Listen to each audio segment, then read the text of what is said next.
Now let's start our bulletin with the ongoing burial ceremony of former Cabinet Minister John Koech taking place at Chepalungu village in Bomet County. President William Ruto is among hundreds of mourners attending the burial ceremony in honor of the life and legacy of former Cabinet Minister John Koech.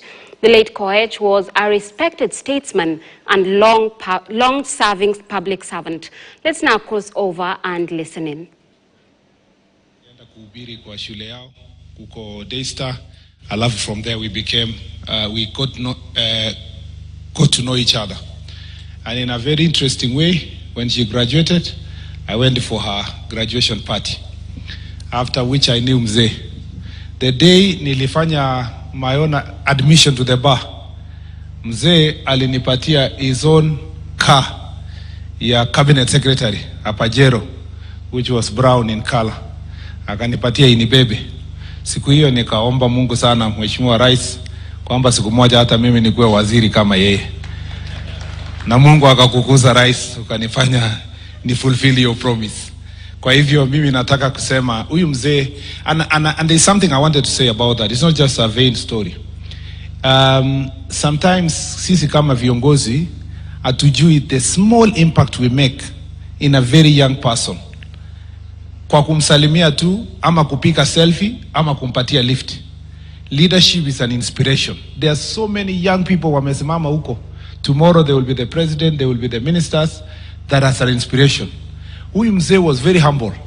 When I met him, he was very humble, and many of you know his demeanor. He's a very humble man. Now, I think, I don't know, I mean, if you look all these children, and I'm not saying that, I worked with Leonard in Action 8. You will never know ni watoto ya Mbunge. I mean, were raised in a very nice way, in a very organized manner. You will never see even they experience the politics. Except, as I said yesterday, huyo Kiptuya kidogo ni mjuaji kidogo, lakini the rest ni wale wako very, very, very calm kwa sababu, I don't know, it's opposite. And I suspect, Your Excellency, ni kwa sababu ya mama. Sisi wote wenye tuko siasa, tunaumia sana tukisunguka kufanya siasa. Lakini familia zetu inapata nguzo ikipata mama kama huyu Mrs. Koech ambaye alisimamia nyumba yake kumsaidia mheshimiwa aweze akaongoza, and we want to thank her for that. Number 2, Your Excellency, I said yesterday and I want to repeat here. Mheshimiwa Koech, when he came to office, I know story yake inasema, when I went to visit him in hospital, which I went I think 3 times, but one of the stories aliniambia ni unajua story yake ukisoma kwa hapo wanasema alikuwa mbunge up to 1990. Nobody talks about what happened between 90 and 92.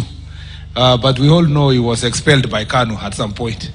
So aliniambia alipata siasa vitina nini, akaambiwa nini, it's not loyal enough, akahama. By the time walijua ilikuwa ni fitina, ilikuwa 1992. Ndio mzee akakuja mzee moja akamwambia urudi. So I think he had gone through all these things, but most profound one is 2005. Wakati mzee Kibaki alikuwa amefika mwisho kabisa ya siasa yake, yani watu wanafikiria ameisha, referendum imefanywa, watu wamesema Kibaki amekwisha. Mzee Kibaki did what you did, Your Excellency. He dissolved his cabinet, formed a broad-based government, and in looking for a person to stabilize his government, he looked for Honorable John Koech. When he formed his own broad-based government, he looked for people beyond their political parties. And it's because of the sacrifice of such people who had a foresight to look at the country as a whole, not to look at a small political party. He made that sacrifice, stabilized the government, President Kibaki.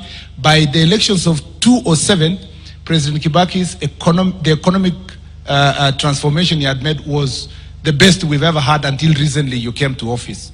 And I want to say this to the country, that it may have looked like it was a difficult time for you, President, last year. But what you did by broadening your government, stabilizing our country, learning from the experiences that your predecessor did, it's going to change this country. And I believe when the time comes, this government will be that government that will have delivered even far much better for this nation because of your foresight and a leadership that brings everybody together.